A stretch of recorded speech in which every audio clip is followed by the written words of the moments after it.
ಸಂಧಾನ ಮಾತುಕತೆ ಫೇಲ್, ಹಾರ್ಮೋಜ್ ಮತ್ತೆ ಬಂದ್. ಜಗತ್ತಿಗೆ ಮುಗಿಯಲ್ವಾ ಗ್ಯಾಸ್ ಸಂಕಷ್ಟ?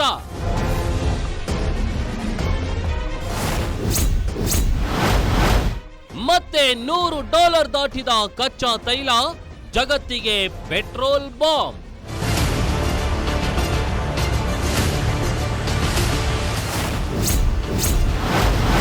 ಟೋಲ್ ಕಟ್ಟು ಹಡಗುಗಳೇ ಟಾರ್ಗೆಟ್, ಇರಾನ್ಗೆ ಅಮೆರಿಕ ಚಕ್ಮೆ.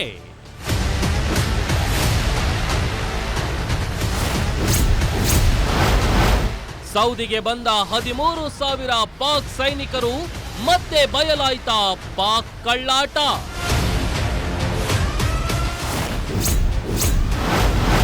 ಇರಾನ್ ಅಮೆರಿಕ ಆಟ, ಆಯಿಲ್ ಗ್ಯಾಸ್ ಗೋತ. ವೀಕ್ಷಿಸಿ ಗ್ಯಾರಂಟಿ ಸ್ಪೆಷಲ್ ರಾತ್ರಿ 9:30ಕ್ಕೆ.